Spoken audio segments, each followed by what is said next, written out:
Good evening, everyone, and welcome to the 2022 annual meeting. It's wonderful, truly, to see so many of you in person after more than 2 years.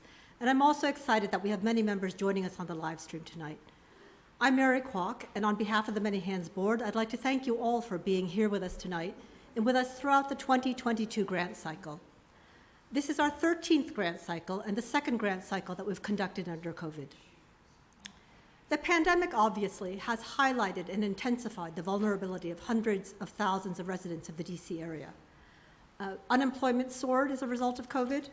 250,000 people found themselves food insecure for the first time, and more than a year of school closures has led learning gaps in both income and race to increase. We know that life expectancy has fallen by more than a year, with even larger drops for Black and Latino Americans. But at the same time, this pandemic has brought us stories of heroism and creativity and resolve. Thousands of individuals and organizations have thrown themselves into the fight and reinvented the way they do business in order to continue serving communities facing unprecedented needs. As I look back over the past year, many words come to mind, words like resilience, generosity, grit, and commitment. But tonight, the one word that rises to the top is gratitude.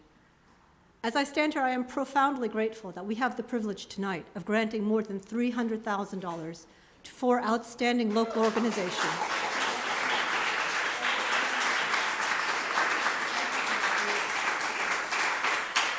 serving DC area women, children, and families in socioeconomic need.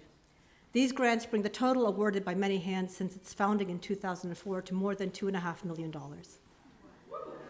This year, we will award 1 impact grant of $100,000 and 3 partner grants.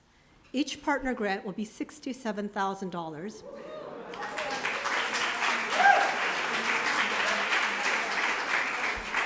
And possibly more if you are inspired by what you hear tonight to make an additional gift. I think those of you who have been with us a while know that we never turn money away. Our grants are only possible because of you. And so I want to start by thanking the more than 260 women who joined or rejoined Many Hands this year because you believe that together we make a difference. This year, more than half of our members are sustaining members who make an additional contribution toward our operating expenses above and beyond their base membership contribution. Thanks to their generosity and some careful financial management, we have been able to top up this year's grant fund by more than $20,000. I also want to thank the nearly 100 women who volunteered with Many Hands this year. Many of you have served on focus area committees, on the membership committee with the Racial Equity Working Group, have volunteered to help review applicant financials, or have served in other roles.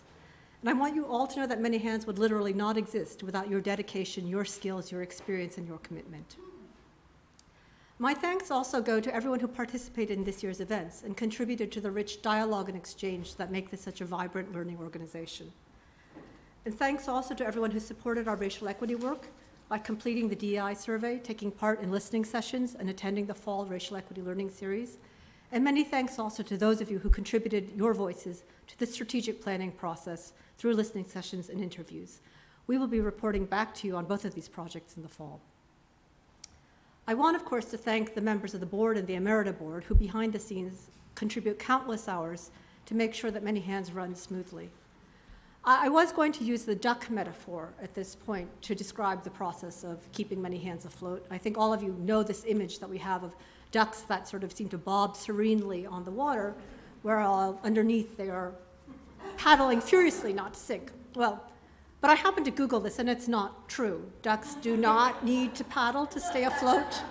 They are naturally buoyant because of strategic adaptations, including things like hollow bones and internal air sacs. And so what I would say is that at Many Hands, we are also working on developing parallel adaptations, but in the meantime, there is a whole lot of paddling going on. And we are lucky to have many members who do it with both skill and grace. Finally, on behalf of all of us at Many Hands, I want to thank the nonprofits that we exist to support. One of the best parts of being a Many Hands member is getting to know the remarkable women and men who work tirelessly in and with the communities they serve in order to elevate opportunity, empowerment, and equity for women, children, and families across our region. It gives us all hope to see the passion and purpose that they bring to their work and their commitment to making our community a better place. We are deeply grateful to all of the organizations that invest time and energy in educating us about their work. This year, as almost every year, our members have chosen 4 of these organizations to receive Many Hands grants. and they are here with us tonight to present to us and tell us more about their work. So at this point, I'd like to turn the floor over to Grants co-chair Catherine Zecca, and she'll be telling us more about the 2022 grant-making process and introducing the 2022 grantees. Thank you.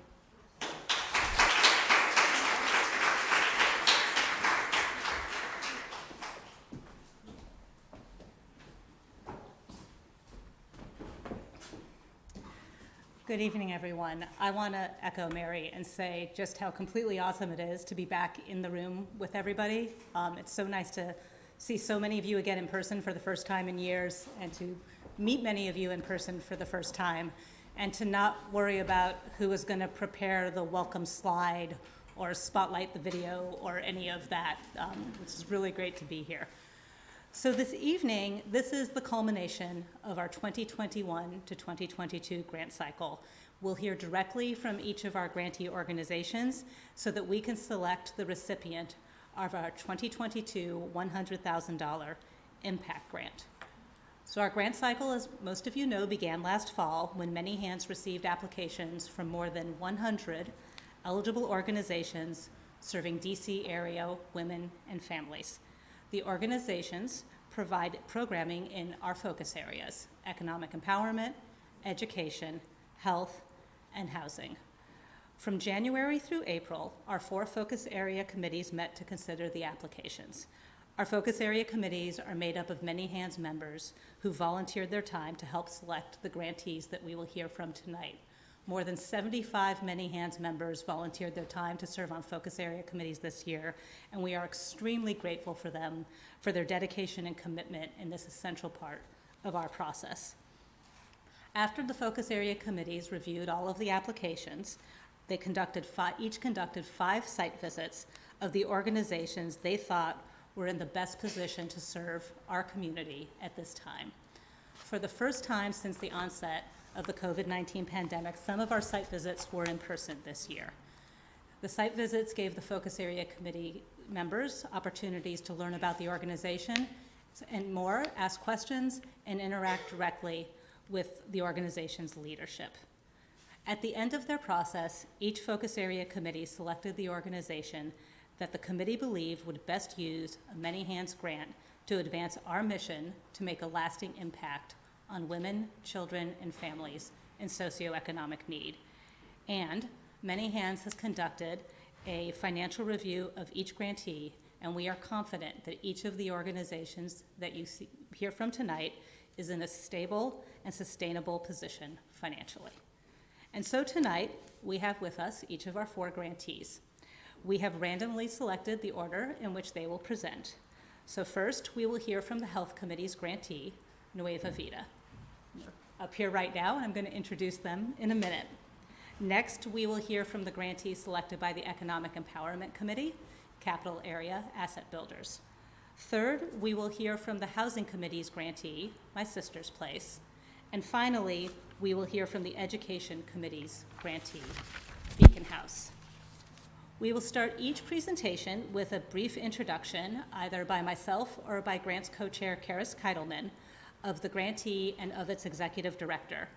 The grantee will then have 15 minutes for both its presentation and for questions from the audience here tonight. So please think of anything you'd like to know while they're speaking, and we should have ample time for questions after the presentations.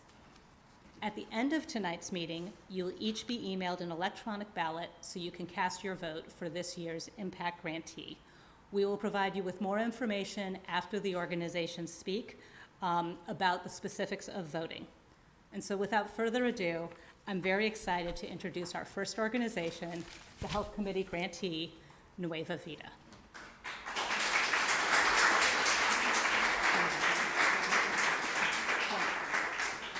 So Nueva Vida's mission is to inform, support, and empower Latinas whose lives are affected by cancer, and to advocate for and facilitate timely access to state-of-the-art cancer care. Nueva Vida is founded under the belief that no physical, financial, or structural barrier should block the care of any person, and Nueva Vida will do everything in its power to make care more affordable and accessible. Nueva Vida seeks to meet the needs of the vastly growing Latino community which experiences high rates of uninsurance and underinsurance. It can be culturally and linguistically isolated, has low levels of educational attainment, and low levels of health literacy. Nueva Vida focuses on 3 high-touch integrated components of care along the cancer continuum: outreach education, patient navigation, and mental health survivorship. With us tonight is Nueva Vida's Executive Director, Astrid Jimenez, and Nueva Vida's Director of Development, Laura Logie, or G. Director of Research, I'm sorry, Laura Logie, with a hard G, I just learned that. Astrid received her Juris Doctor degree and her Master of Law from American University. Prior to her work at Nueva Vida, Astrid began her career with a broad background in foreign service and international law. These experiences laid the groundwork for her work in corporate responsibility and political advocacy and strategy. In previous years, she has served as the Director of Programs at the National Hispanic Medical Association, where she was able to marshal her 30-plus years of managerial skills and executive leadership capabilities to implement and oversee NHMA's continuing medical education projects focused on leadership, as well as training projects for medical residents and physician fellows. As a cancer survivor herself, Astrid's position as Executive Director of Nueva Vida has given her particular insight and understanding of the unique needs and risks faced by Latinas at risk of or with cancer in an underserved Latino community.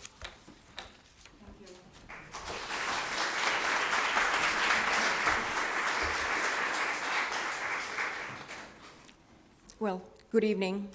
My name is Astrid Jimenez. I am the Executive Director of Nueva Vida, a support health network for Latinas with cancer. And tonight, I am being accompanied by Dr. Laura Logie. Laura is the Director of Research at Nueva Vida. She has many years of experience in examining health disparities within the Latino community. I would like to thank you for this invitation, as well as the Health Committee for selecting us as their finalists. Also, our felicitations to the 3 other finalists that you are going to listen to tonight. I am absolutely thrilled to be here talking to a group of women because Nueva Vida serves women. And you will be able to relate at a very personal level with the stories of these Latinas that have or are at high risk of having cancer. As women, we are all at risk of developing certain cancers, whether it's breast or reproductive organs cancer. Well, I know that firsthand because I am a gynecological cancer survivor. So I know the fear and the trauma that a cancer diagnosis has. As I look at this room, I also know that cancer has touched your lives in one way or another, maybe personally through a friend, a relative, or perhaps yourself, just like I was. Now, please imagine that you don't speak English, you have no health insurance, low educational attainment, limited income, and no social support network. And you've just been told you have breast cancer.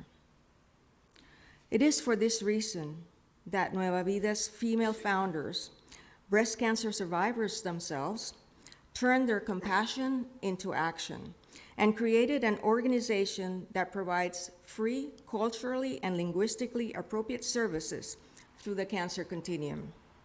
We are an organization that does not give up in its mission to inform, support, and empower Latinas and their families whose lives are affected by cancer. We advocate for and facilitate the timely access to state-of-the-art cancer treatment. Our founders' compassion is our north, and it runs through all our free cancer programs. And these are outreach, education, patient navigation, mental health support, and we go all the way to the end of life. These services are performed in such a personalized way that the staff actually becomes like a second family. Our outreach staff goes into the community. They will go to Latino supermarkets, laundromats, beauty salons, anywhere where the Latino population works, lives, and plays. We start talking to the women about cancer and educate them, dispelling so many myths that they have and providing information on the importance of early cancer screenings. While it is true that our founders' compassion is our north, it is our patient navigators that are our heart. They tackle all the cultural and educational obstacles and baggage that prevents women from going to a test or getting treatment. For instance, Latina women are taught from an early age that they have to take care of others first, but are not to take care of themselves. We are actually born with a role, and our role is to be a caregiver. And it is true. Family is first in the Latino community, and patriarchy and the cultural value of machismo is still very much in place. Let me give you an example. While in the office, I overheard Jenny, one of our patient navigators, on the phone. She was with a client. We call them clients not because we charge money, but we cannot call them patients because we're not a clinic. And this client was very much in need of getting a free mammogram. So on the phone, we gather medical information such as the date of the first period, pregnancies, hormone replacement therapy, general health information, and also demographic data. During the course of the call, the husband took over the telephone and told Jenny, "Why are you asking my wife so many personal questions? Who are you going to give this information to? My wife does not need a mammogram." Bang! And he hung up the phone. This case I just presented to you, it is not an outlier. We see this very, very commonly. Our patient navigators are much more than caseworkers. The patient navigators not just, help you schedule exams, but they will bring groceries and clothing. They will go to a school to talk to a social worker and tell them that there is a child whose mother has cancer, therefore the child may be running into some behavioral problems. They will also bring toys and gifts to the family. They will coordinate funeral arrangements as well. And there is a story that one of our patient navigators, Anna, she actually went to the store Ross, which is a discount store, and she bought the dress for one of our clients, and the woman was buried in that dress, and Anna paid this from her salary. The patient navigator also refers the diagnosed woman to our staff psychologist, who in turns brings them to the mental health support groups, which are led by licensed Latina psychologists. Currently, we have groups in DC, Montgomery County, Prince George's County, Prince William County, and we also have a metastatic breast cancer group and a young cancer survivors group. The staff psychologist is in constant communication with the woman and their caregiver, helping them cope with the disease and its burdens. Lastly, for women in crisis, we do provide individual therapy sessions as well, and all this is free. Right now, I'd like to introduce you Dr. Laura Logie, and she'll briefly share some of the data that shows our impact in the Latino community. Thank you, Ashley. Thank you. Nueva Vida, which literally means new life, has as its core strategy the viewpoint that no one is disadvantaged from achieving their health potential because of race, ethnicity, socioeconomic position, or any other kind of defined dimensions of difference. Our impacts are based in overall health equity and decreasing health disparities among the Latino population. When the pandemic hit, service providers shut down, and we were left with approximately 135 women in need of mammograms from March to June of 2020. In 2021, we had 62% increase in screenings from 2020, but this number was significantly short of our number of screenings in 2019, by almost 48%. Our data alone show the tremendous need to increase mammogram screenings to prevent late-stage breast cancers and higher mortality rates. Nueva Vida data also shows that we've had a significant increase in diagnosed cancers from 2020 to 2021.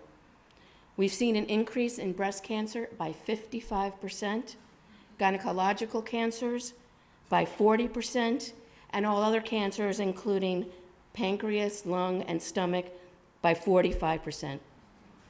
During this time, individual mental health therapy for cancer survivors with special need increased by 52% in 2021. At a time of mental health crisis in our nation, our mission to improve the quality of life and emotional well-being through psychosocial support and strategies to increase resilience come at a time where we are witnessing implicit bias, structural racism, and the vilification of our immigrant communities. Our culturally sensitive programs disrupt these processes and are the cornerstone of Nueva Vida's health equity framework. Data can speak to us, but Nueva Vida's real work is the front lines, boots on the ground, passion that Astrid has been talking about. When Astrid said we are like their second family, we are. Our passion and emotion are central to who we are and who we serve, like our dear Mercedes.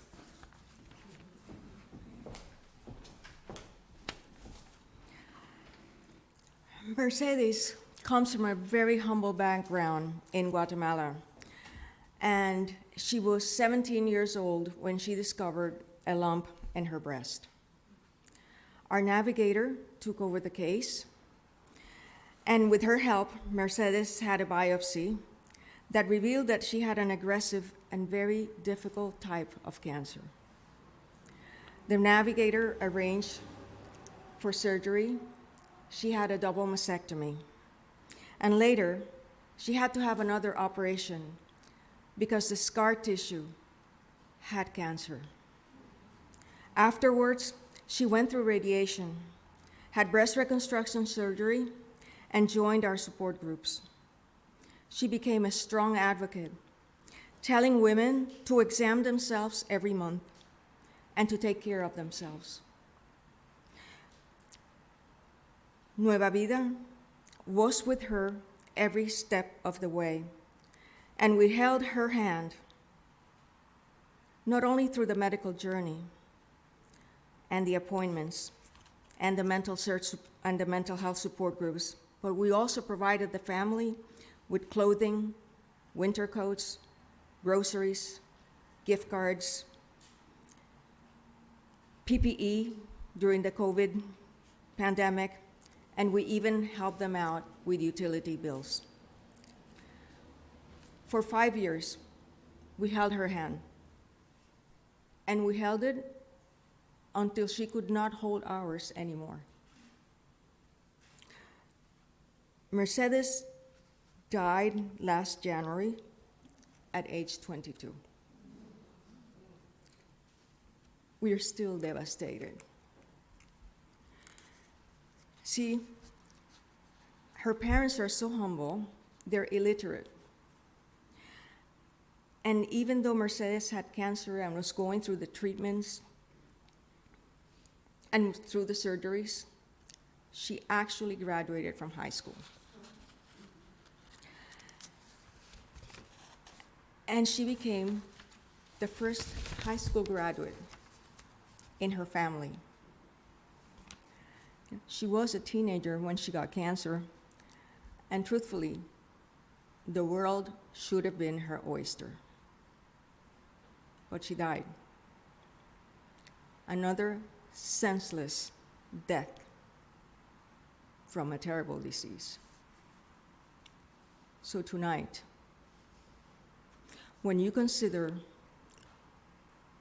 all very worthy organizations, I want you to remember Mercedes, and that cancer which touches us all, no matter age, income, race, ethnicity, politics, or religion.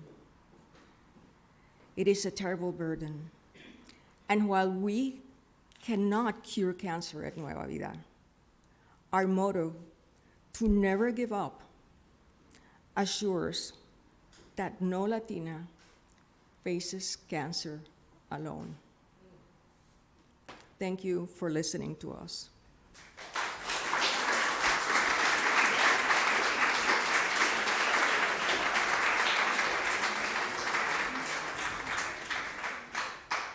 Does anybody have any questions? Ask her to have a question. Amy? Hi, I'd actually like to address the question to Laura. Sure.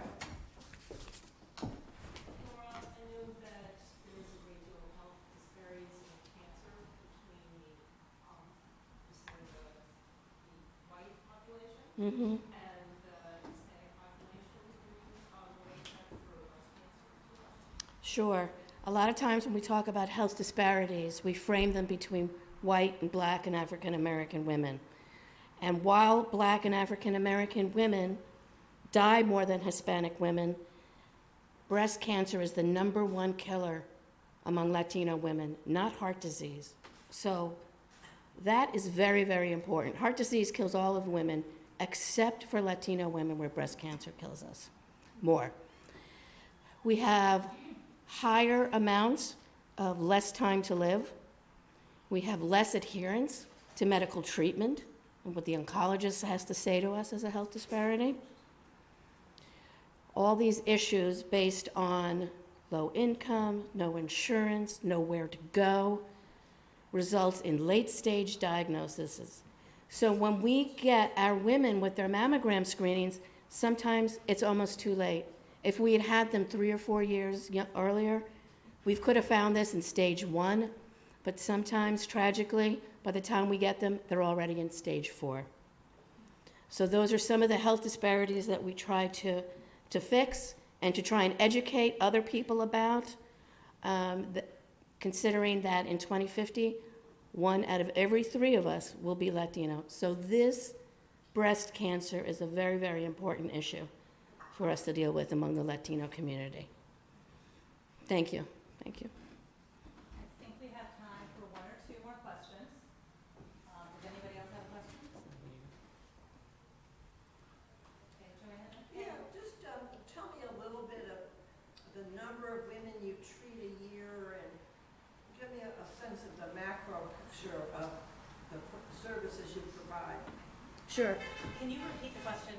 For our live streamers at home, we have about 40 people. Oh, sure. By live stream, they can't hear the question. So the question is about how many women we serve each year, and COVID-19, needless to say, really really stopped us in terms of what our 2019 numbers were. So for general purposes, and this is for patient outreach education, patient navigation, women with abnormal findings, diagnostic exams and ultrasounds, and all of our breast cancer survivors that join our mental health group, we serve approximately 1,000 women per year. Okay, and I think last question from Kathy in front. Hi, if most of your clients don't have health insurance, who actually pays for the medical treatments themselves? So the question is, most of our clients don't have health insurance. That's absolutely correct. So who pays? Another important aspect of our clients is that they have no safety net. They are not eligible for ACA or any kind of Medicaid expansion. So it's Nueva Vida's job, it's the Nueva Vida's team to find those resources to get those mammograms paid. So we talk to people, we write foundations, we get grants, and we help fill out all the financial assistance and medical paperwork for programs like the Breast and Cancer and Cervical Program. We fill out financial assistance work for abnormal findings and diagnostic exams that unfortunately at this time, the only place that will do that is UVA, Charlottesville, Virginia. So for a woman that has breast cancer up here with no insurance and no other resources, we do have to send them to UVA, Charlottesville, and that brings up a lot of more barriers and challenges, including transportation, childcare. You have to remember that our women have 2 or 3 jobs: housekeeping, restaurant work at night, have children, so this is a huge burden on them.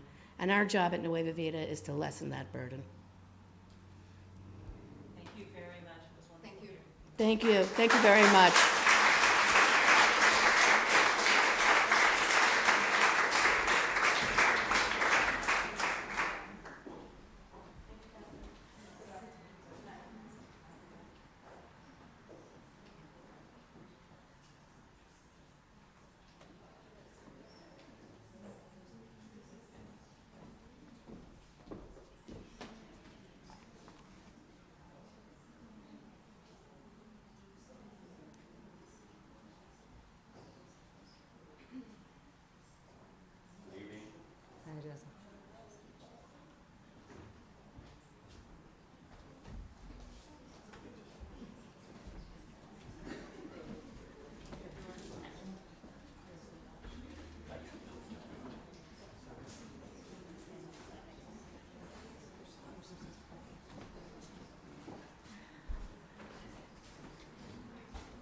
We're just getting settled here.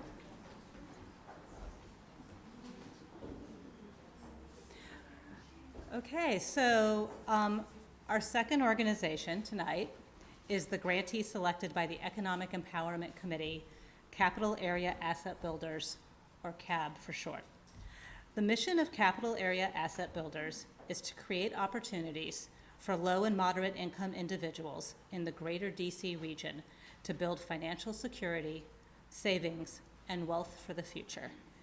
Capital Area Asset Builders is working to ensure that all low and moderate income Black and brown families in the Washington, D.C. metropolitan region have access to the education, resources, and tools necessary to achieve financial stability and long-term asset building and prosperity.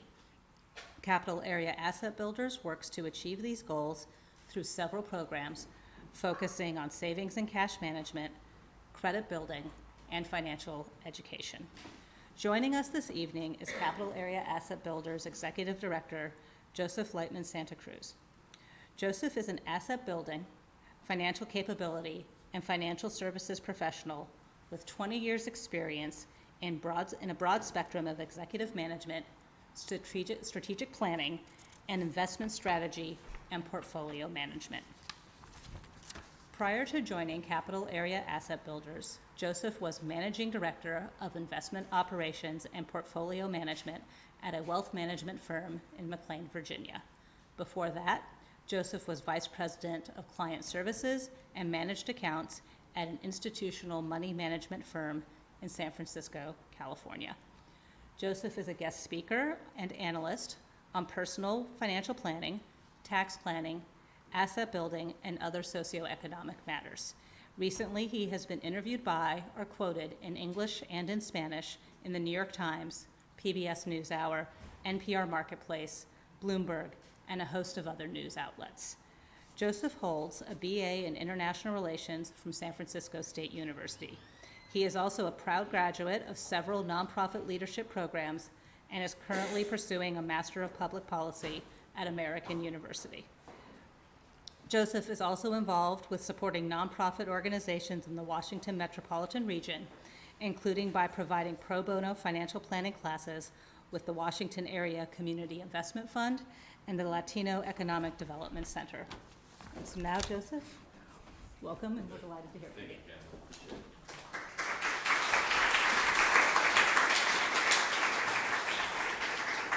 Good evening. It's truly an honor and a pleasure to be here. So as my grandmother and my mom taught me since I was a little kid, always start by saying thank you. So we're extremely thankful and grateful. We're extremely proud that we won the trust and the support from the Economic Empowerment Committee. So thank you to the committee members. My first name is Joseph, and my last name is probably one of the longest ones you'll ever see, Lightman-Santa Cruz, which truly represents the pride that I have in the diversity of being the descendant of a lot of different kinds of people. And today I am extremely proud to be welcomed by CAP's senior management team, so Connie, Constance, and Nala. I'm also proud to be here with my two real bosses, my daughter Chloe and my son Ari. But what we wanted to demonstrate to you is that this is really important to us, both at the professional and at the personal level. So we're extremely thankful again to the Empowerment Committee, and we hope and look forward to also earning the trust and the support from the full membership. So first of all, thank you. We're extremely proud to be a 2022 grantee, and we very much look forward to having the opportunity to be the selected impact grantee. So first, let me also recognize that Nueva Vida, Beacon House, and My Sister's Place. It's an honor to be amongst those three amazing nonprofits. So whoever you end up selecting today, you have done the right thing. So thank you on behalf of all the four nonprofits.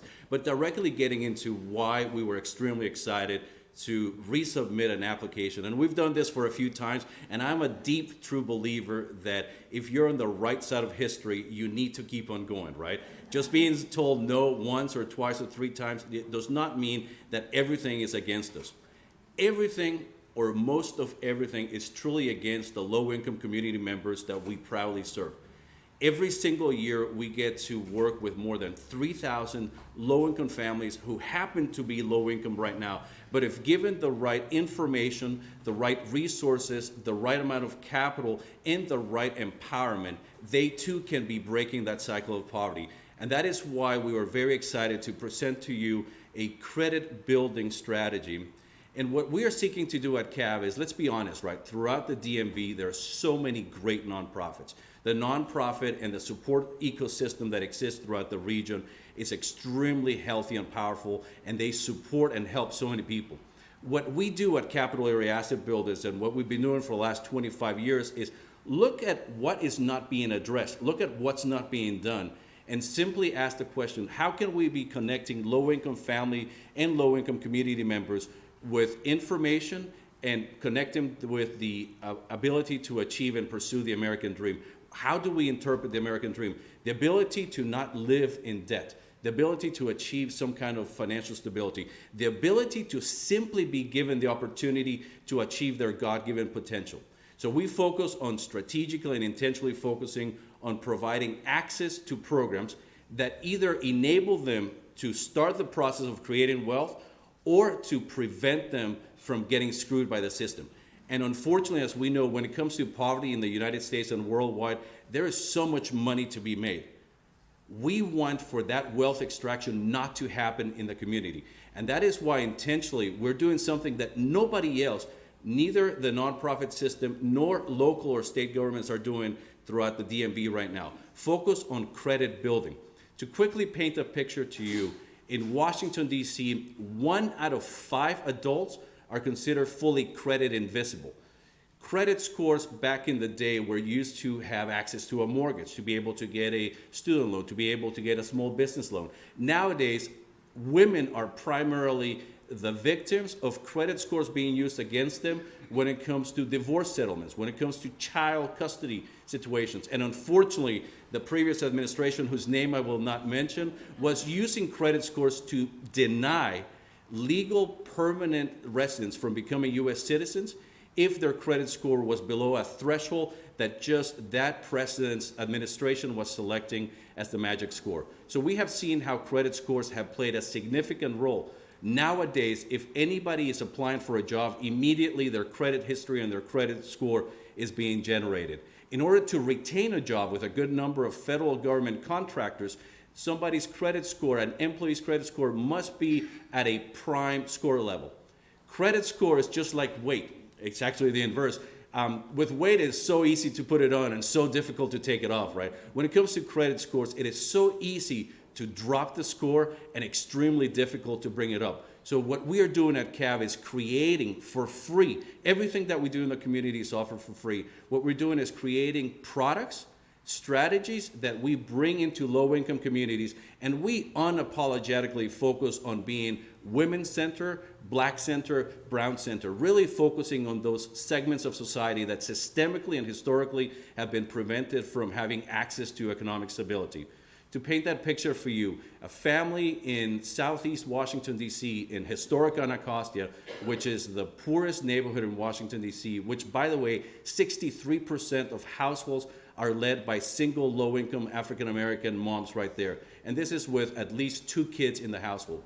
A family that is subprime, that has a credit score of below 640, compared to a family that most likely just lives down the street in Connecticut that is a prime score family. When those two families need to put a $500 expense on a credit card, and further assuming that 3 months later they pay that back, the family with a prime credit score pays $510, right? The original $500 amount plus $10 in interest. The subprime Washingtonian family, which most likely is either black or brown, low income, is not paying $510. They are being taken advantage by the system. They're paying $940. And when we found this out, and this is research done by the Urban Institute, we said, why is nobody simply asking the question, why is this happening and how can we prevent this? So at CAV, we proudly focus on creating wealth creation strategies. We actually provide money so that people can buy a home, launch a business, pay for their kids' college education. And now we're getting involved in preventing wealth extraction from occurring. And clearly, credit scores is a way on how low-income community members are having their money be extracted. So our big ambition, we'll start small thanks to your intentional investment. Thank you again. We'll start small, but our ambition is to lift that 20% of the adult population out of credit invisibility, to lift the 39% of Washingtonian households that currently have subprime and are wasting at least $540 for every $500 expense, to lift them out of subprime into prime. And it is possible. As long as we provide access to the information, the resources, and the products to make this happen, because of your intentionality, we will be able to do it. So let me stop here and again say thank you to the Economic Empowerment Committee, thank you to the full membership, and I will be more than glad to take any answers. Again, thank you. Do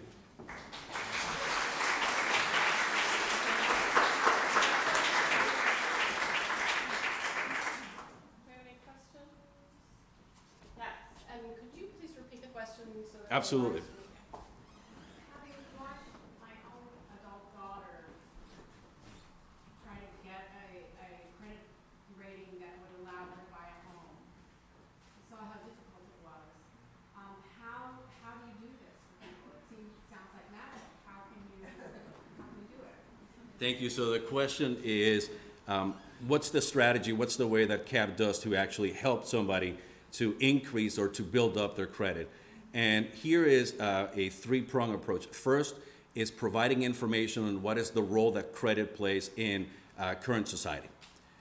We still, unfortunately, have a lot of members of our society who are completely unaware that there's this thing called a credit score. And by the way, there is no legal right that any of us have to ensure that what others have as our credit score is actually accurate. So first we need to educate folks as to what is the credit history, what is the credit report, what is the credit score. And we do this through the great work that our team does by teaching financial education classes directly in the community, by providing for free one-on-one financial coaching sessions. The second component is for those community members with whom we work, and just to give you a snapshot, in 2021 we work with more than 3,100 low-income community members, primarily Washington, D.C. Of those, 85% are black individuals or people of color, and of those, 67% are women.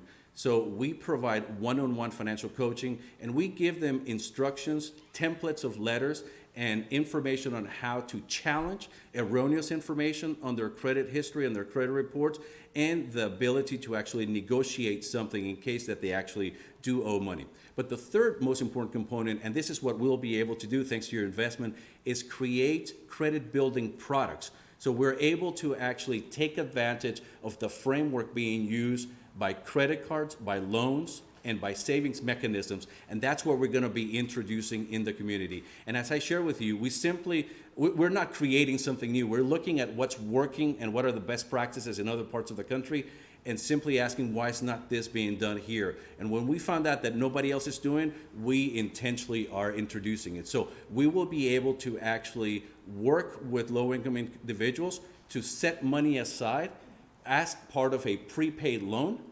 We are not going to be asking for any money from them, but on a monthly basis, they will be able to prepay $10 throughout a 12-month time period. And the expectation, based on the Consumer Financial Protection Bureau, is that we would expect a 45-point credit score increase within that 1 year.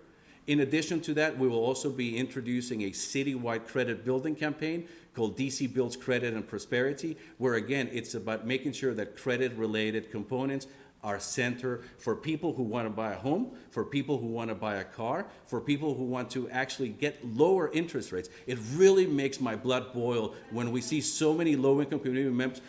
If you don't mind me asking, what's an average credit card percentage anybody's paying here? Just shout it out, any of you. 20%. I'm sorry? 20%. 20%?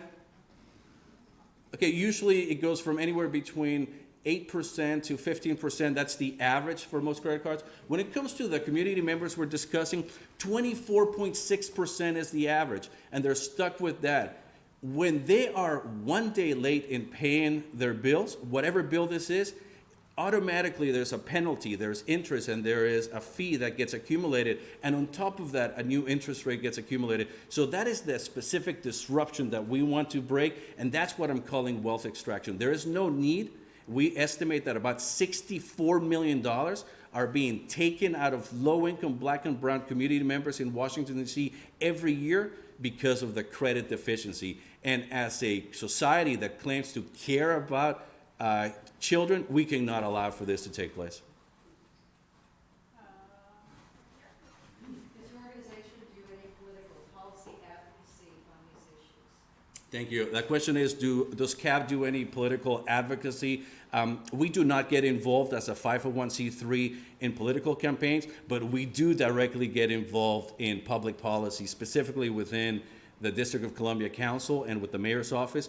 And here we proudly were part of a coalition that actually just broke down last week something called the Clean Hands Law that prevented anybody who had at least $100 of a debt with the DC government from being able to get their driver's license renewed, from getting any contracts with the government, or for being employed either by the government or a contractor of the government. But right now we're actually working with the DC Council to ensure that no community member is charged more than 20% when it comes to credit cards. And at the same time, any missed payments throughout the pandemic, we all know what a hit everybody took, but specifically low-income community members are not going to be recovering at the same rate as most of us are. Most likely, it will take another decade for them to begin the process of going back to where they were in February 2020. So intentionally, yeah, we're very much working with council members and the mayor's office. One or two more. How do your clients find you? How do clients find CAV? 3 ways. The first one is what we're most proud of, word of mouth. So the trust that we have been able to earn over the last 25 years have most of the clients who come to us say, I've heard about CAV. I have a community member who bought her house because of a match savings initiative where you provided $6,000 to her, or somebody has been able to resolve their credit deficiency because of participating in a financial coaching. We are also heavily involved and heavily invested in universal basic income guaranteed cash transfers throughout the DMV, and that's how we've been able to gather another 3,500 clients over the last 2 years. The other 2 ways is we do a lot of earned media, so I'm always going after free opportunities to disseminate information, right? Because we cannot leave any stone unturned. And the last way is through social media. A significant amount of low-income community members that we touch their lives are active users of Instagram, Facebook, and Twitter, so we make sure to provide financial wellness tips, how to do something. By the way, we never tell people what to do with their lives. We're always respectful of the dignity. We ask questions, and then we find out what is it that this client of ours wants to be achieving, and then we provide that information on how to do it. One more. Yeah. Do you do loan forgiveness, and tangential to that, would any of the funds with these resources be utilized for pre-existing loans that those individuals already had prior to their engagement? Thank you. The 2-part question is, do we do loan forgiveness? And the second one is, will we be using part of this investment to provide any kind of loan forgiveness? Did I capture that correctly? Or managing pre-existing loans that may have been created prior to your engagement? Perfect, thank you. The first part of the question, do we do loan forgiveness? Directly, we do not do that, but we provide the financial empowerment information to our clients as to how they can be negotiating.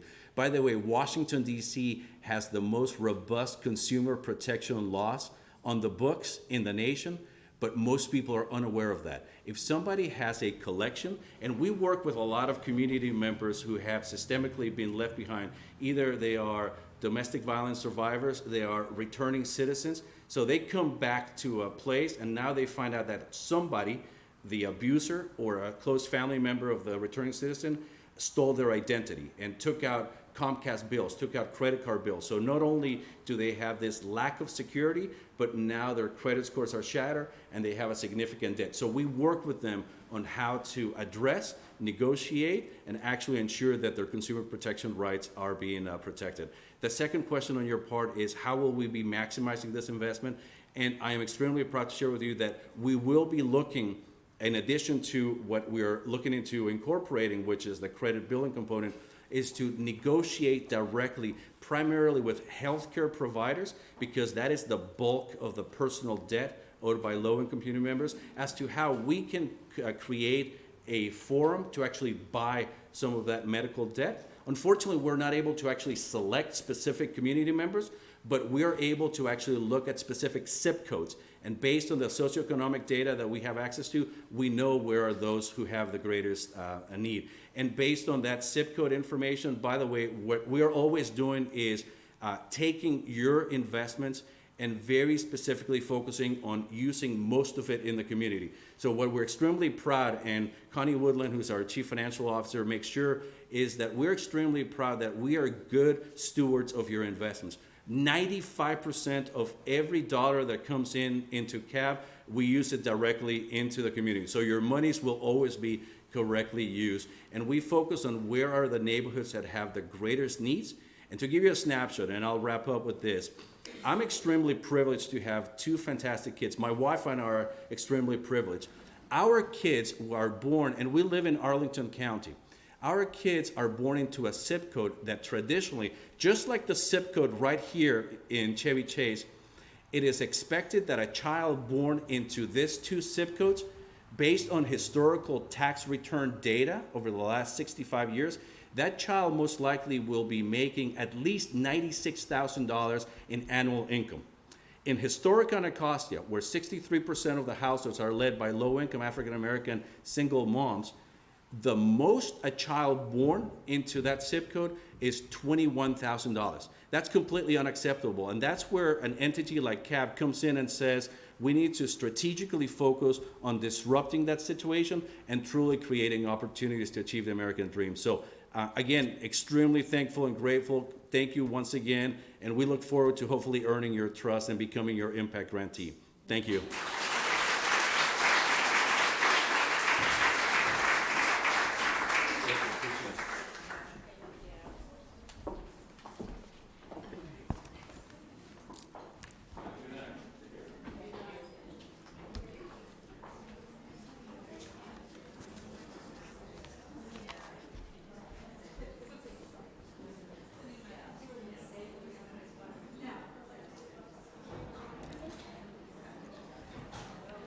All right.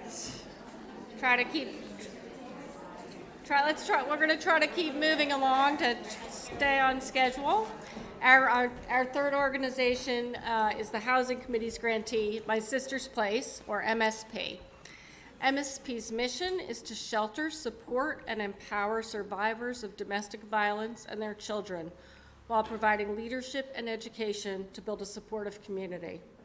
My Sister's Place offers Washington, D.C. women and their children a full continuum of care, including emergency shelter, transitional housing, and counseling and supportive services designed to improve stability and financial security at every stage of a client's journey.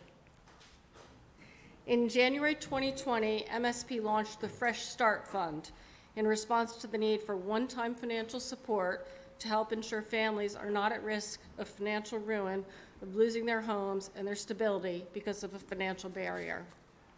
With us tonight is My Sister Place's Executive Director, Mercedes Lump. Mercedes, who has been MSP's executive director since 2018, holds an MBA in International Marketing from George Washington University and a BA in Business and Management and Administration from the University of Maryland at College Park. She is a member of the 2014 Leadership of Greater Washington class and the National Society of Hispanic MBAs. Prior to joining MSP, Mercedes was the Associate Director of Philanthropy at Montgomery Hospice and twice served as the Executive Director of Educational English Center. In between her stints serving as the Executive Director at Washington English Center, Mercedes was appointed by the Director of the Washington, D.C. Mayor's Office on Latino Affairs by Mayor Adrian Fenty, and served as a cabinet member, first on the Mayor's Adult Literacy Council, and then on the D.C. Public Schools Joint Advisory Council. In addition to Mercedes' government and nonprofit experience, earlier in her career, Mercedes was the marketing director at the Council of Better Business Bureau's BBO Online program and worked as the Channels Program Manager for Latin American sales at Netscape Communications Corporation. Mercedes?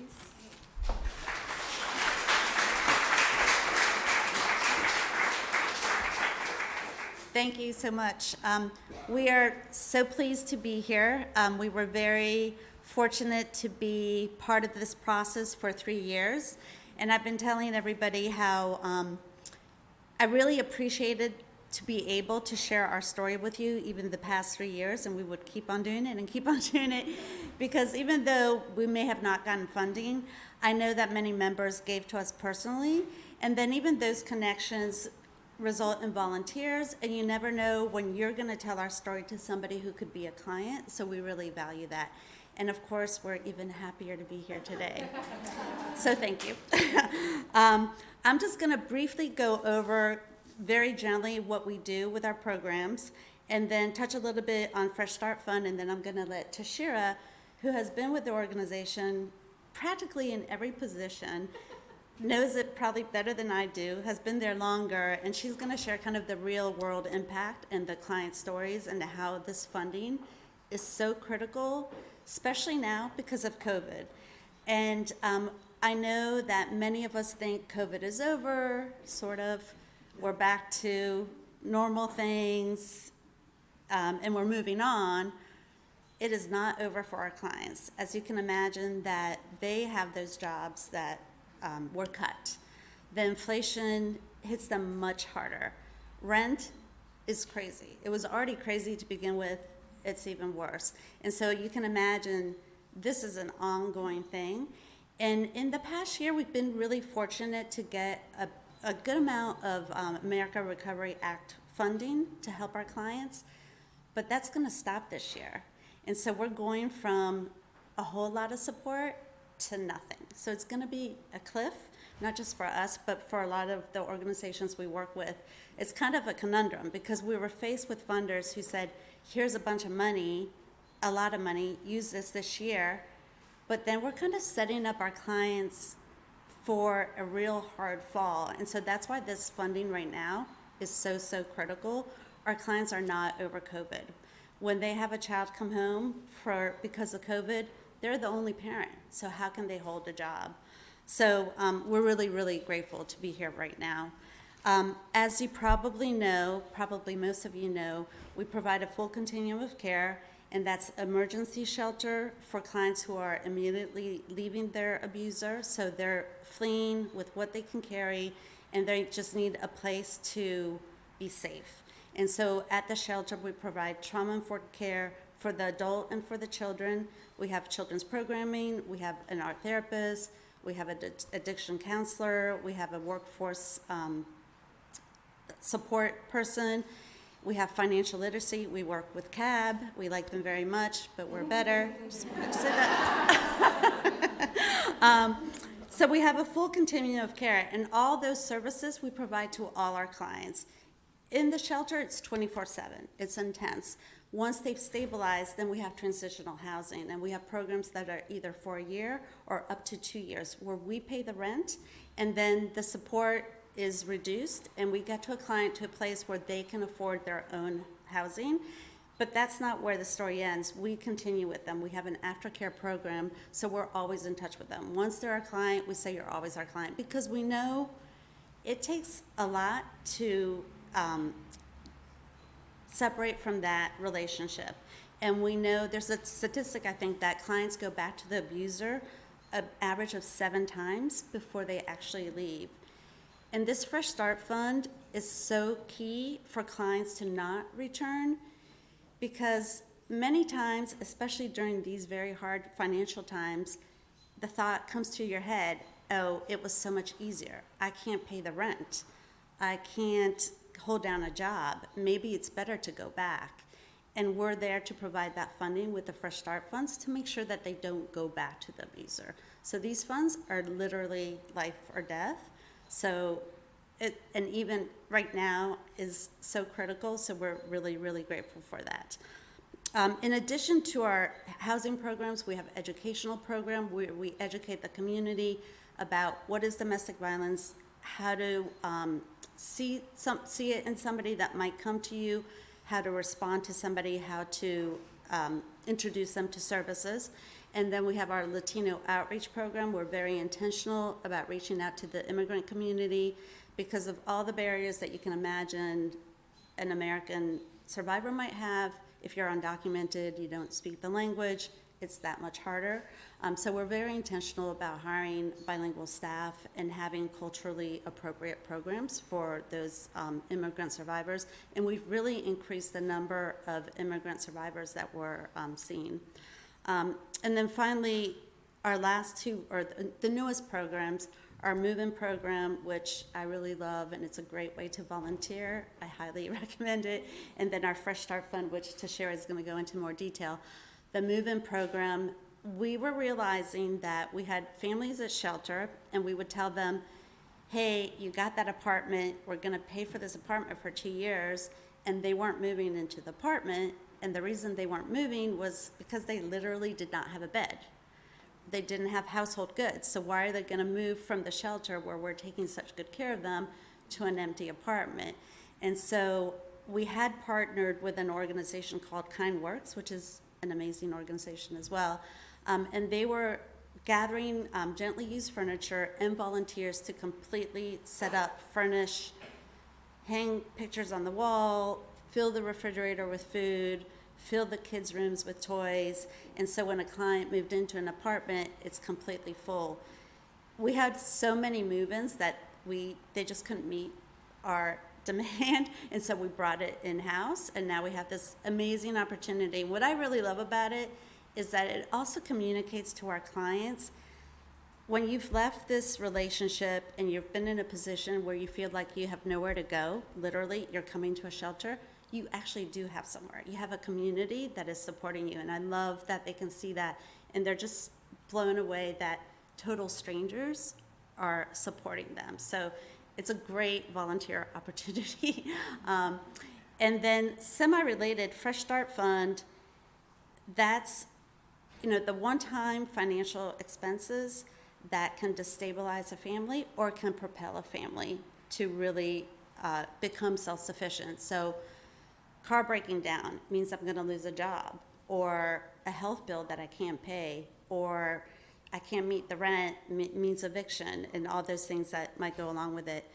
As I mentioned, especially during COVID, it's been really, really critical, and we have some really amazing stories about what clients have been able to do with the funds and to avoid, because we've been able to give them these funds. So I'm going to let Tashira speak to the details about that, and just thank you so much.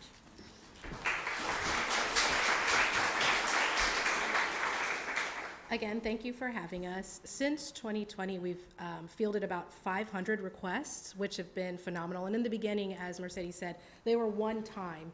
The one-time cost that will keep someone from maybe becoming homeless, having to choose between paying a light bill versus a car payment or something like that. But what we have found since this fiscal year, which starts October 1, we've fielded 350 of that 500 came this year, and then we're only halfway through the year, and that's approximately $280,000 that we have had to contribute to our clients' survival.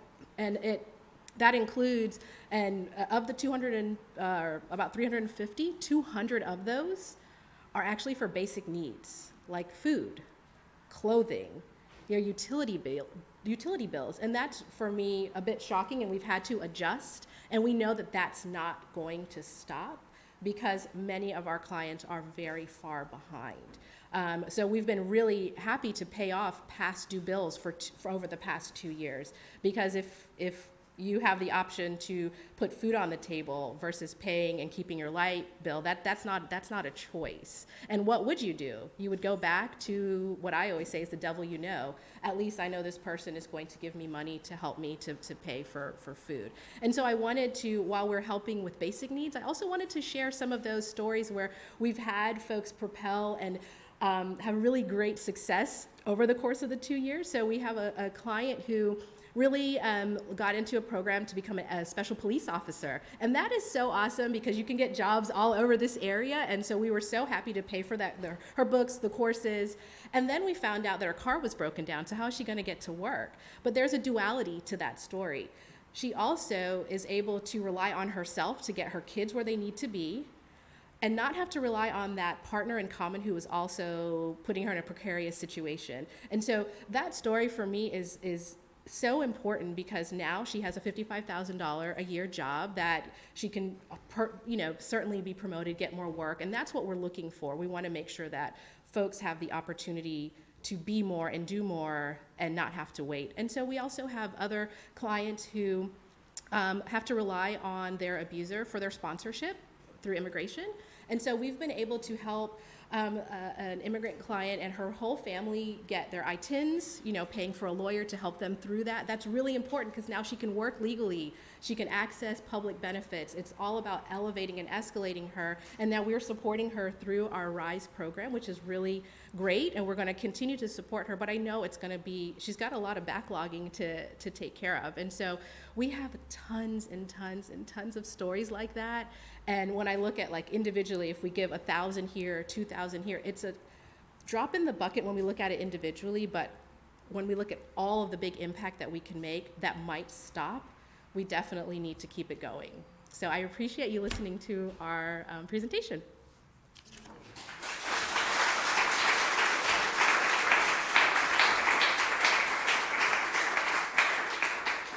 Anybody got questions?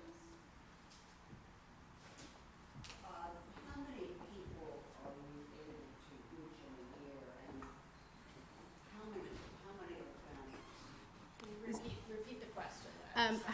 You said how many people can we reach in a year, and how many are actually families? A majority of our clients are families. So through our services, we've reached approximately between 400 and 500 survivors. And as far as families, it's approximately 150 families this year thus far, and that's pretty typical. But we have had a lot of funders have actually asked us to take on programming. So we recently took on an FRSP program, and so that gave us an additional 50 families. So in a year, approximately 200 families that would have access to, and not to mention, we also support our aftercare clients through the Fresh Start Fund as well. So that is an additional 30 families.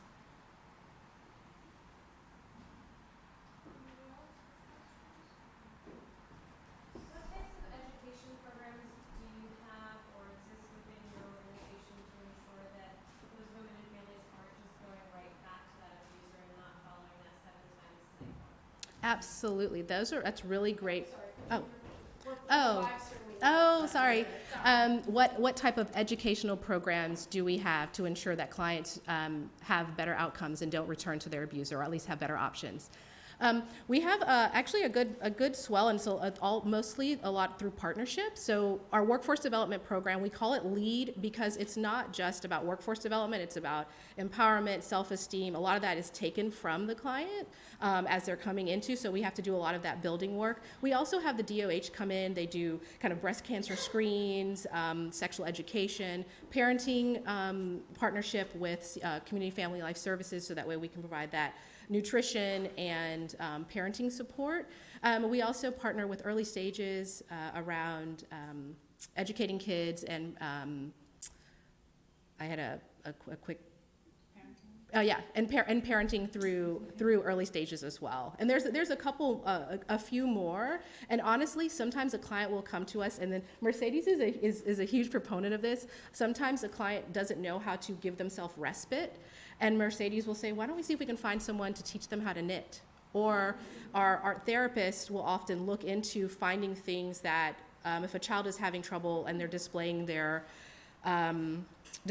the trauma via their actions, we often will pull people in from the community or through partnerships. And we don't have educational like certificates per se, but we connect clients to partners who do. So part of working in domestic violence, it's client-centered, and what that means is listening to the client, what do they need? Some clients already have jobs, but some don't, and then it's kind of working with them, what do you need? And we have a whole slew of like vetted partners that we connect to, including CAB. The program we have with CAB is setting up savings accounts. And is it that, I think CAB puts in 100 and we put in 100 for them just to inspire them to save.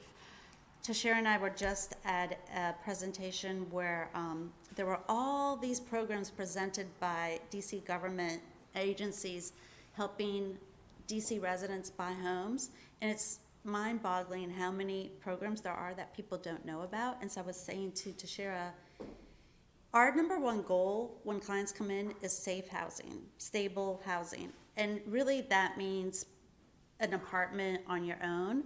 But I was saying to Tashira, that shouldn't be our goal. Our goal should be home ownership. Let's make that our goal, because we have clients recently that have purchased homes, and attending this presentation, that was like, it just like a light bulb went off, and I said, even if it's a 10-year goal, but that should be the goal. That's like how you build wealth and stability and safety. So that's, something I learned a couple of days ago. Yeah. We have time for one more, Jill.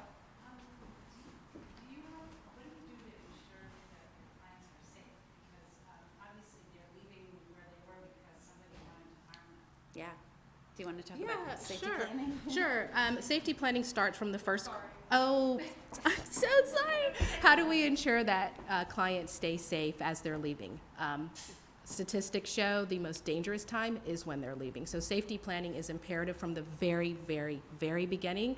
And that might mean that they have to stay in place for a week while we set up an Uber to come get them while the so-and-so is at work. It might mean that you have to put some money aside first, so that way, or hide a phone underneath the bush. That there's that level of safety planning. But it also might be, I'm ready. I just need a place to go for a couple weeks while I get access to my bank accounts. So there isn't a. It's very individualized, and so at our shelter, obviously, it's very secure. The big thing that we do is confidentiality. Somebody will say, "Oh, do you know this?" If I see somebody on the bus, public transportation, and I know that they're a client, I don't talk to them. They can talk to me because I'm in the public eye. People know who I am, but they can talk to me and then I'll talk back, but I would never initiate because that could also put them at risk. So there are a lot of layers of safety that we put in, especially even in their apartments. We have an MOU with landlords letting them know it's not okay to let the UPS guy know that so-and-so lives there. Even if they're like, "Hey, do you know where this box goes?" Because the UPS guy could be the abuser. Believe it or not, the EMS or the police officer could be the abuser. So those are some of the trainings that we do in the community to ensure that our clients and where they're going, that those people know how to add that layer of protection. All right. Thank you.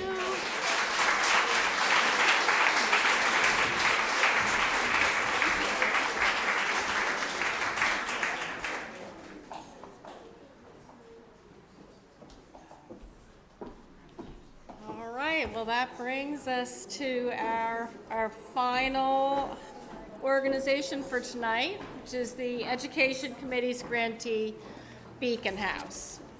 Beacon House's mission is to provide children in the Edgewood neighborhood of Northeast Washington, D.C. with a safe, nurturing, and life-expanding community in which to increase their academic achievement, discover their talents, and grow into healthy adults who achieve their greatest potential. Beacon House, located in the Edgewood Commons Affordable Housing Complex, provides after-school education and youth development services to nearly 400 children annually. Their programs focus on closing the education achievement gap and thus improving the economic trajectories for Black and brown children in Ward 5 for whom generational poverty is persistent. With us tonight is Beacon House's CEO and Executive Director, Kevin Hinton. Kevin, who holds an MBA from NYU Stern School of Business and a BA from Williams College, possesses more than 20 years of experience in strategic leadership, partnership development, financial management, and team leadership in both the for-profit and social purpose sectors. Prior to joining Beacon House, Kevin served on the leadership team of DC Public Education Fund, the nonprofit organization that raises and manages private funds to support innovation in DC public schools. Kevin has also held management positions in organizations including Discovery Communications Education Division and the Washington Post's online subsidiary. In 2019, Kevin was selected to participate in the inaugural cohort of American Express Leadership Academy's Converge Academy, a leadership academy for social purpose leaders hosted by Leader Stories and the Center for Creative Leadership. Kevin was one of 24 participants chosen from more than 150 applicants to receive state-of-the-art leadership training in Brooklyn, New York. Kevin?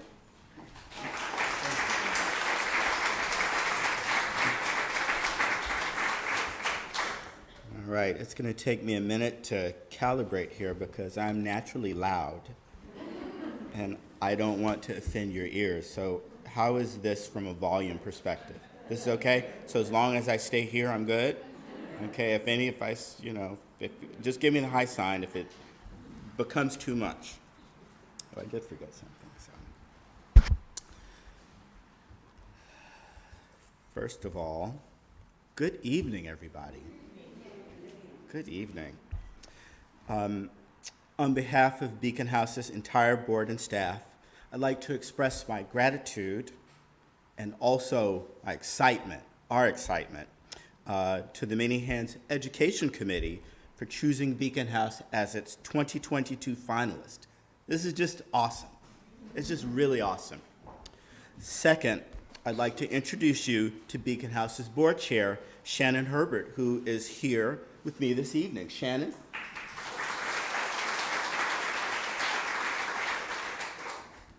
Over the course of the next 10, 11 minutes, I will provide you with an overview of Beacon House's work and discuss the needs that we have sought to partner with Many Hands to address, and then look forward to responding to any questions that you have. About Beacon House. For 30 years, Beacon House has provided after-school education and youth development services to children in Northeast Washington, D.C.'s Edgewood neighborhood. Our programs focus on closing the education achievement gap, thus improving the economic trajectories of children in Ward 5 for whom generational poverty is most persistent. Beacon House was founded by Reverend Donald E. Robinson, a retired D.C. government social worker known affectionately as Rev, in 1991. At that time, Edgewood was known as Little Beirut because of levels of violence and hardship that neighborhood residents experienced day in and day out. It was literally likened to a war zone. Rev wanted to provide a place where children in Edgewood could be safe and surrounded by people who would encourage them to stay in school. So he named Beacon House thinking of the role of a lighthouse in a storm, that it would serve as a beacon of safety for children in Edgewood. Rev initially provided homework help to a dozen children in a basement apartment in the Edgewood Terrace affordable housing community, now known as Edgewood Commons. So we fast forward to today. Now, in a typical year, Beacon House provides a wide range of programs and services to approximately 400 unique children ages 5 through 18. We base our work on a theory of action, asserting that programming which stimulates intellectual, creative, physical, and social emotional capabilities with the support of caring adult mentors, will promote feelings of connectedness and a belief in one's own learning abilities. As a result, our students' academic performance will improve, putting them on a path to graduate from high school, attend college, and earn a living wage. This is supported by research from the University of Illinois at Chicago, indicating that caring, meaningful relationships with non-parental adults improve youth behavioral, social, emotional, and academic outcomes. A majority of the students that we serve live in Edgewood Commons. Per available resident data, the average annual household income in Edgewood Commons is approximately $12,000. Further, 96% of our students are Black and 4% are Latino. Despite the significant racial and economic inequities our students face, they demonstrate year after year that they can and will achieve great educational success with our support and encouragement. Annually, 90% of our high school seniors graduate each spring, and more than 90% of these graduating seniors go on to attend college or trade school or to pursue military service. Further, our students and alumni are making their mark on local and national stages. They include the 10 teen writers of Beacon House, the authors of this book, The Day Tejan Got Shot, which is a national award-winning young adult book published in 2017 and inspired by the emergence of the Black Lives Matter movement. The DC City Council presented these 10 remarkable authors, all girls ages 11 through 13 when they started writing the book, with a ceremonial proclamation recognizing their accomplishments in 2019. So over the course of 30 years, and as a result of Rev's vision, lives have literally been saved, and Beacon House has helped hundreds of children in Northeast Washington, D.C. graduate from high school with a plan for continued education. And in the process, Beacon House has become an integral component of the social fabric of Edgewood. In 2020, in the middle of the pandemic, a parent of ours described Beacon House as, and I quote, "the root of this community and part of the glue that holds Edgewood together." So, we at Beacon House are incredibly proud of the accomplishments of our students and alumni. However, we know that we can't afford to rest on our organizational laurels and accomplishments. Change is the only constant in this world, and we know that we must continue to strengthen and evolve our work in our organization to remain impactful going forward. One of the most pressing areas of need for our organization is to improve our use of data and metrics. In today's world, the effective use of data and metrics is foundational to mission fulfillment and stakeholder engagement for any nonprofit organization that aspires to be excellent at what it does. Further, it's my perception that expectations that our stakeholders have of us in terms of the delivery of data around our activities and our impact have only increased. They haven't decreased at all. They've only increased in the 5 years since I became Beacon House's CEO and executive director. While we at Beacon House, we have good data about our work, but the fact of the matter is we face significant internal challenges around the use and management of our organizational data. First, and although in recent years we have made significant investments in technology for use by our students, we are still to much too great an extent a pen and paper organization, basically. Our annual student registration processes are paper-based. Our student attendance tracking processes are largely paper-based. This means that many of the answers to the questions that our stakeholders have are effectively hidden inside of this paper. In addition, and secondly, we have data in different places.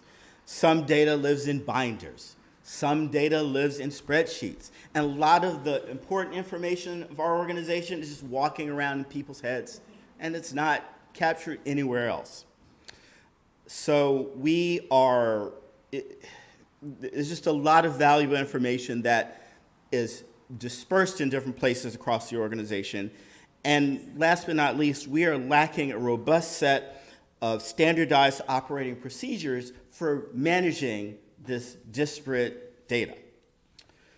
Our work, and that of the district's youth development sector, is sophisticated and nuanced, and it has only gotten more challenging as a result of the COVID-19 pandemic.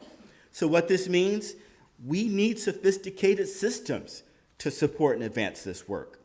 The bottom line is this: to ensure the continuing success of our programs, we need to invest in tools that enable us to capture the development of our students as they interact with our programs, in systems that allow us to track the progress of our alumni through college and beyond, and in business processes to make everything that we do and strive to do work together efficiently and seamlessly. This is the need that we sought to partner with Many Hands to address. Our dream is to use a Many Hands Impact Grant to fund the execution of what we are calling our Roadmap to the Future initiative. This initiative is grounded in recommendations from a project completed back in 2019 by a team of volunteer strategy consultants from Compass Pro Bono. This team identified multiple opportunities for us to improve how we collect, manage, and use data to demonstrate our impact and drive programmatic decision-making. Their efforts led to the creation of a 3-year roadmap, envisioning a much more strategic and systematic use of future state of data use at Beacon House. The project we will undertake to bring this roadmap to life will begin with a strategy development process yielding requirements for development of a customized program database tailored to the specific context of Beacon House's work and mission. The strategy development partner that we have identified is Sharp Insight, a local data and evaluation consultancy founded in 2013 by Janice Sharp. It was Janice's plan to join us this evening, but unfortunately her children tested positive for COVID this week.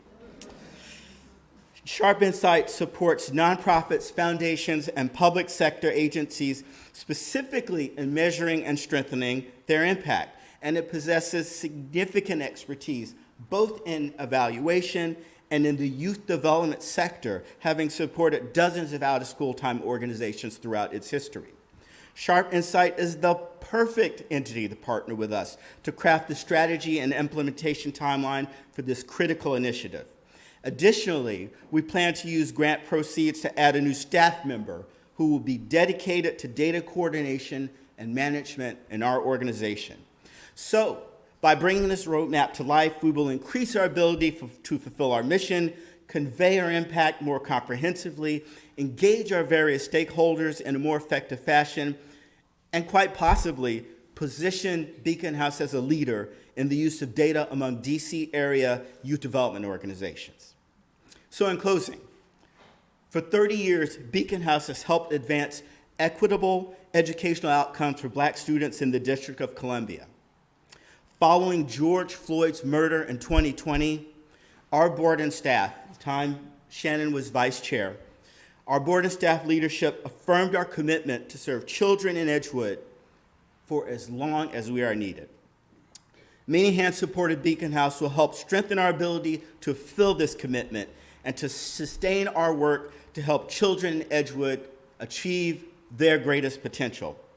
So thank you all again for the opportunity you have given us and for your collective commitment to making a lasting impact on the lives of Washington, D.C. area women, children, and families in socioeconomic need.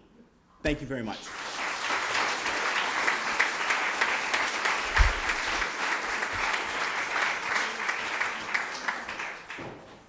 Do we have any, I see we have one question up there, and Kevin, if I could remind you to please repeat the question back, so.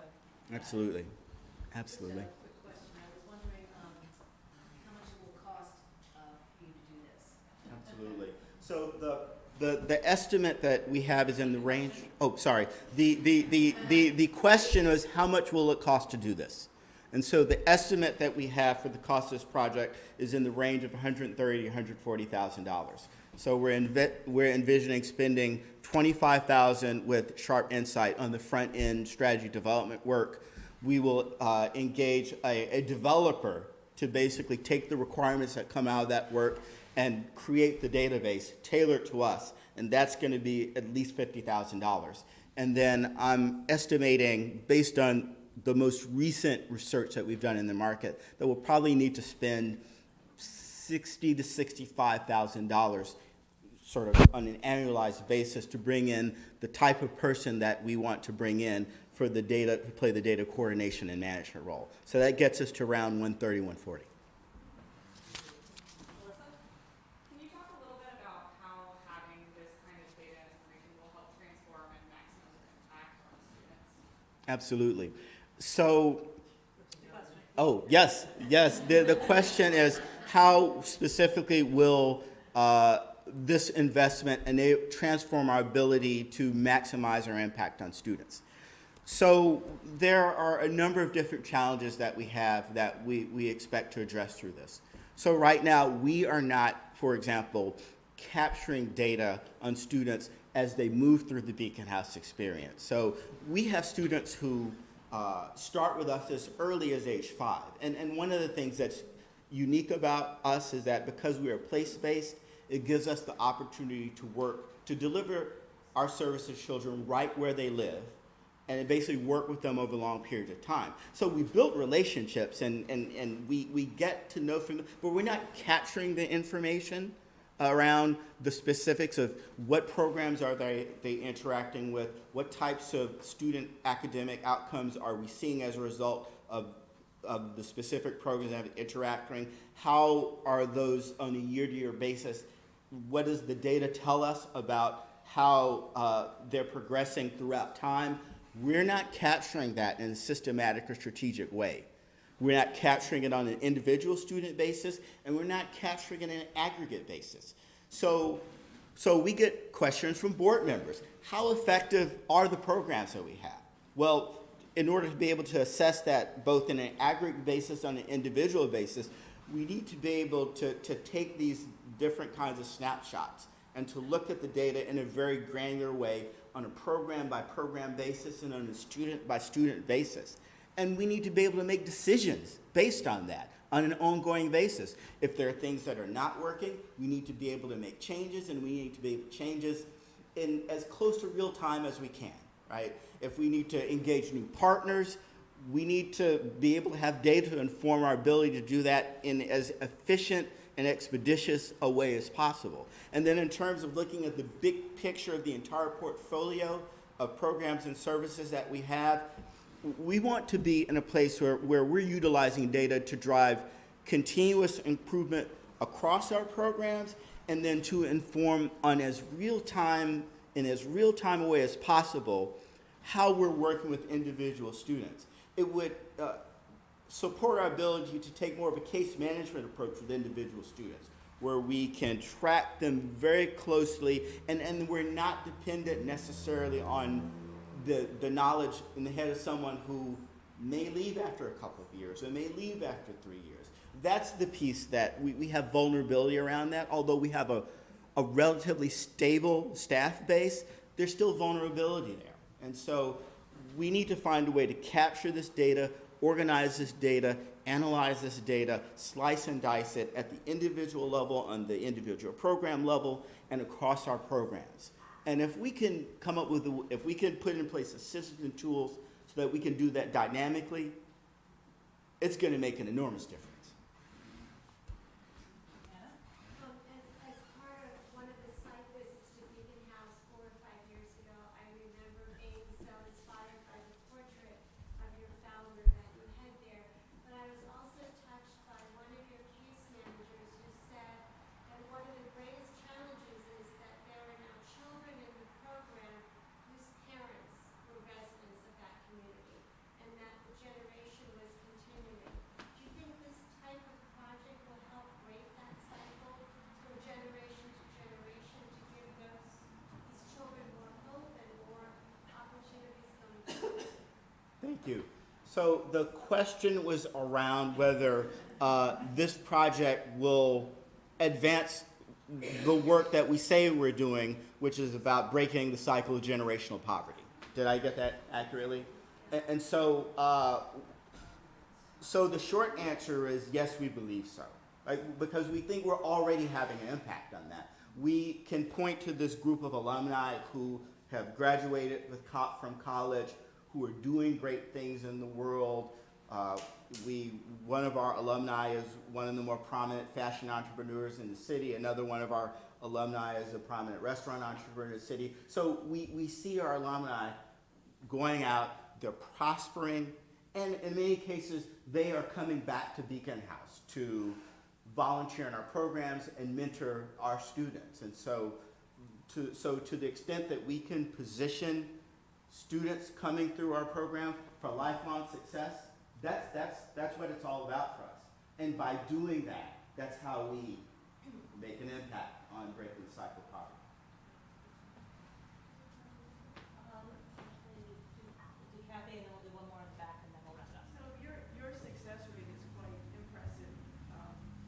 And I'm wondering whether you feel like you have some sort of secret sauce that you have given any thought to packaging that so that it can be used in other school systems, or whether you even have the bandwidth to do that, I don't know. But is that anything you've considered?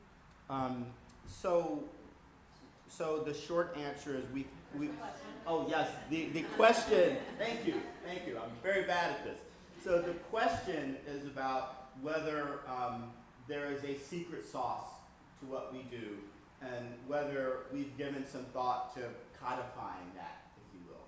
And so the short answer is that we have started taking some steps down that road very carefully. And so for example, we have an evaluation partner at the George Washington University, Dr. Monica S. Ruiz. She's with the School of Public Health there. And Beacon House engaged her 10 years ago to conduct an initial evaluation of the impact of participation, the various benefits of participation in our athletics program. We have an award-winning athletics program that supports our education-focused mission by prioritizing academic achievement. So we engaged Dr. Ruiz to conduct an initial evaluation of the mental health benefits and other benefits. And so what she found through that initial evaluation was sufficiently compelling that she coined the phrase, the Beacon House effect. And so we've continued to work with her, and one of the thoughts that has animated our work with her is this idea of exploring the Beacon House effect in a broader way across all of our programs. So her role has evolved, and now she serves as an annual program evaluator for the purpose of a federal grant that we received. And we're now, our work has expanded in a lot of different directions, but we still have this idea about the Beacon House effect. It still animates a lot of what we're interested in from a research perspective, and so we'll just have to see how it plays out. So one last question from Molly, all the way in the back. Hi, so I have a question regarding the data coordinator and the retention rate of students. First, I want to say I was also on the education committee, and I loved your presentation. Awesome. So with the retention, what is your retention rate of students from year to year? And also, do you anticipate the data coordinator will be an ongoing position? And if so, how will you fund it after receiving the many enhanced grants? Yeah. So the two questions. Two questions. One is what is your retention rate of students sort of as they proceed through the program from year to year? Did I get the first one correct? And then the second question has to do with if we establish this data coordinator role, how will we fund it going forward? Did I get that right? So to answer the first question, I don't know, and that's one of the reasons that we want to be able to do this work, because we want to be able to answer questions like that. We don't know. That's it. But and part of it has to do with the fact that we, the DC area is fairly, or specifically Washington DC. It's a place where students move around a lot. They move from school to school, and so it's a fairly dynamic environment. But the short answer is I don't know.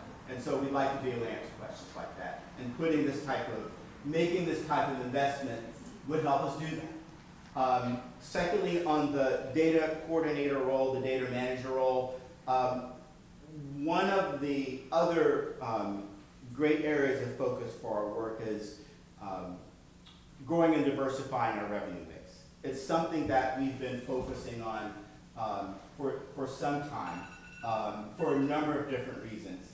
And so we are making investments currently to increase the number of fundraising staff. We're planning on making some investments in communications. And so part of what we're trying to do is to grow our overall budget so that we can achieve the ambitious goals that we had in mind in the service of being able to deepen our impact and fulfill our mission more effectively. Well, thank you very much. Thank you so much.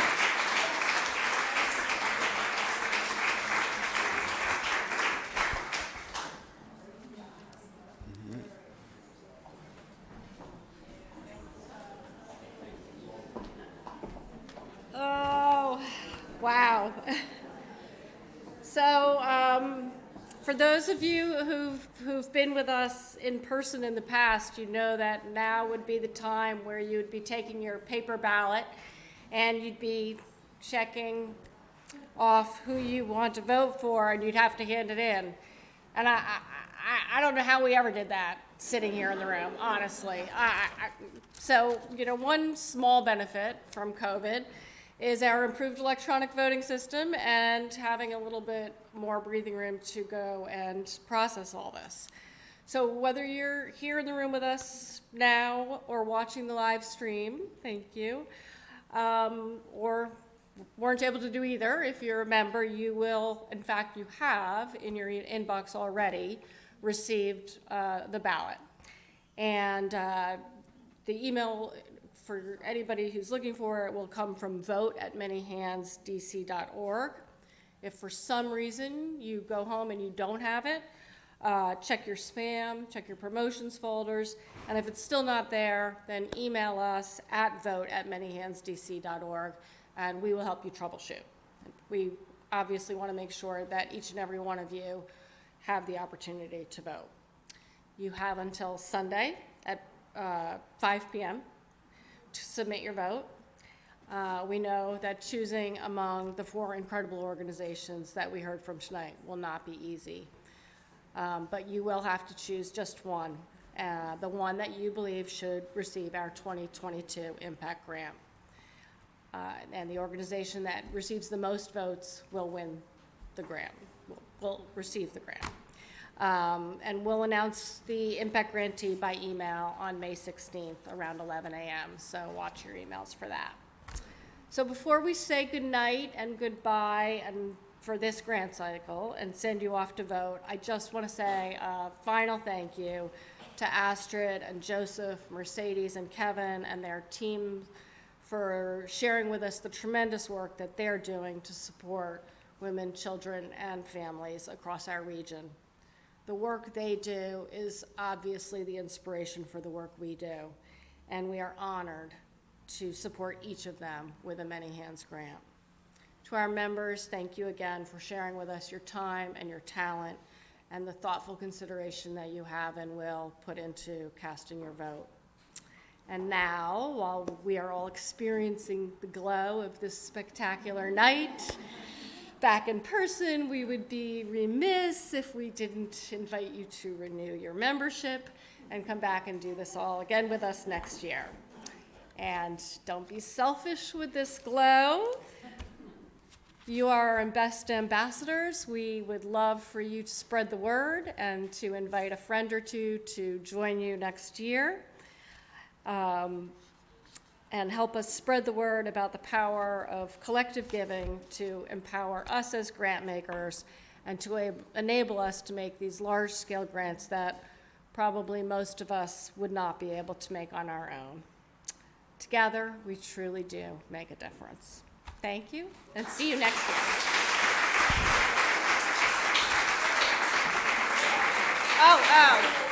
And eat and take food, take a plate with you, bring cookies to your kids. We have a lot of food left.